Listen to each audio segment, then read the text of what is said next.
Gênesis, capítulo 31. Jacó foge de Labão.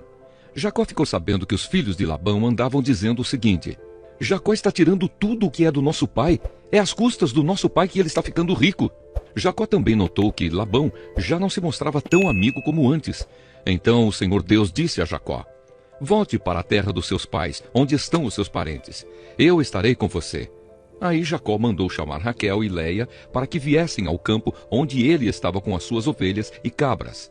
Quando chegaram, ele disse: tenho reparado que o pai de vocês já não se mostra tão meu amigo como antes. Mas o Deus do meu pai tem estado comigo. Vocês sabem muito bem que tenho me esforçado muito, trabalhando para o pai de vocês. Mas ele me tem enganado e já mudou o meu salário umas 10 vezes. Porém Deus não deixou que ele me prejudicasse. Quando ele dizia: os cabritos com manchas serão o seu salário, aí as fêmeas tinham crias manchadas. E quando ele dizia: os cabritos listados serão o seu salário, aí as crias saíam todas listadas. Foi assim que Deus tirou os rebanhos do pai de vocês e os deu a mim. Um dia, quando os animais estavam no tempo do cruzamento, eu tive um sonho. Eu vi que os bodes que cobriam as fêmeas eram listados, malhados e manchados. O anjo de Deus me chamou pelo nome e eu respondi: aqui estou. Então ele continuou: veja, todos os bodes que estão cruzando são listados, malhados e manchados.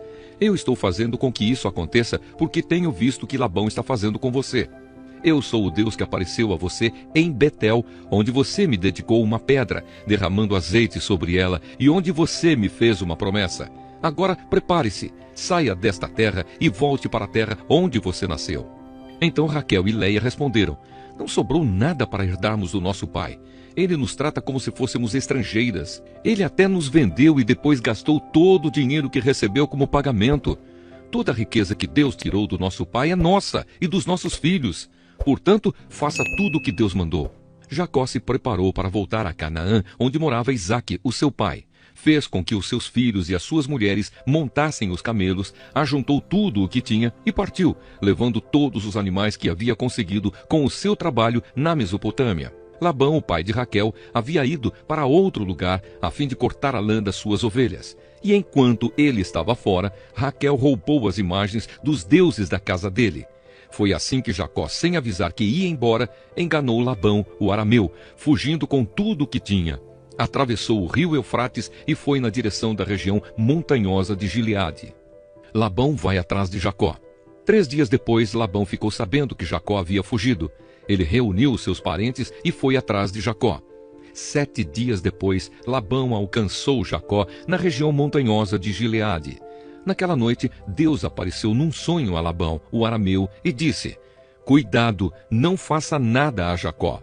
Labão alcançou Jacó na região montanhosa de Gileade, onde ele estava acampado. E Labão e os seus parentes acamparam no mesmo lugar. Aí Labão disse a Jacó: por que foi que você me enganou, levando as minhas filhas como se fossem prisioneiras de guerra?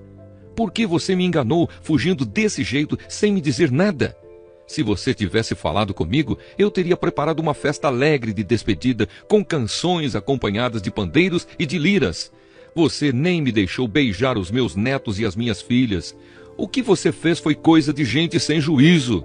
Eu poderia ter feito muito mal a vocês, mas na noite passada, o Deus do seu pai me disse assim: cuidado, não faça nada a Jacó. Eu sei que você foi embora porque tinha saudades de casa. Mas por que foi que você roubou as imagens dos deuses da minha casa? Jacó respondeu: eu fiquei com medo, pois pensei que o Senhor ia me tirar as suas filhas à força. Mas se o Senhor achar as suas imagens com alguém aqui, essa pessoa será morta. Os nossos parentes são testemunhas. Se o Senhor encontrar aqui qualquer coisa que seja sua, pode levar. Acontece que Jacó não sabia que Raquel havia roubado as imagens. Labão entrou na barraca de Jacó, depois na de Leia e depois na das 2 escravas. Porém, não encontrou as suas imagens. Então foi para a barraca de Raquel. Aí ele procurou em toda parte, porém não achou nada, pois Raquel havia posto as imagens numa sela de camelo e estava sentada em cima. Ela disse ao pai: o Senhor não fique zangado comigo por eu não me levantar, mas é que estou menstruada. Foi assim que Labão procurou as suas imagens sem as encontrar. Aí Jacó ficou zangado. Ele disse a Labão: o que foi que eu fiz de errado? Qual foi a lei que eu quebrei para o Senhor me perseguir com tanta raiva?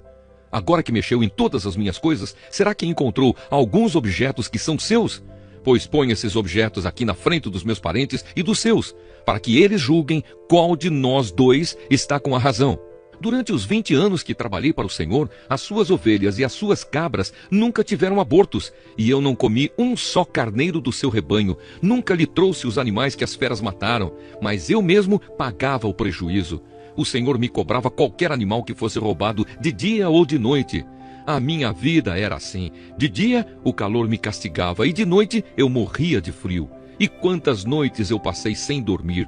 Fiquei 20 anos na sua casa. Trabalhei 14 anos para conseguir as suas 2 filhas e 6 anos para conseguir os seus animais. E ainda por cima, o Senhor mudou o meu salário umas 10 vezes.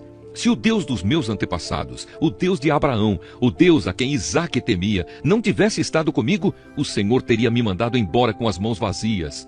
Mas Deus viu o meu sofrimento e o trabalho que tive, e ontem à noite ele resolveu a questão. Jacó e Labão fazem um trato. Labão respondeu a Jacó assim: estas filhas são minhas, os netos são meus, estes animais são meus, e tudo o que você está vendo é meu. Agora, como não posso fazer nada para ficar com as minhas filhas e com os filhos que elas tiveram, estou disposto a fazer um trato com você. Vamos fazer aqui um montão de pedras para que lembremos desse trato. Então Jacó pegou uma pedra e a pôs de pé, como se fosse um pilar. Depois disse aos seus parentes que ajuntassem e amontoassem pedras. Eles fizeram um montão de pedras e depois tomaram uma refeição ali do lado dele. Labão pôs naquele lugar o nome de Jegar-Saaduta, e Jacó o chamou de Galeede. Depois Labão disse: este montão de pedras servirá para que nós dois lembremos desse trato. Foi por isso que aquele lugar recebeu o nome de Galeede, e também teve o nome de Mispa, porque Labão disse: que o Senhor Deus fique nos vigiando quando estivermos separados um do outro.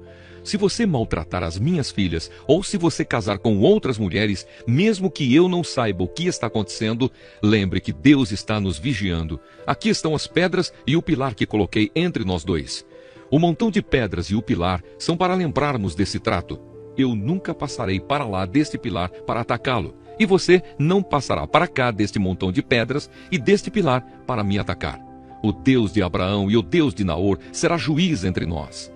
Então Jacó fez um juramento em nome do Deus a quem Isaque, o seu pai, temia. Ele ofereceu um animal em sacrifício ali, na montanha, e convidou os seus parentes para uma refeição. Naquela noite, eles comeram e dormiram ali na montanha. Na manhã seguinte, Labão se levantou bem cedo, beijou as suas filhas e os seus netos e os abençoou. E depois foi embora, voltando para sua terra.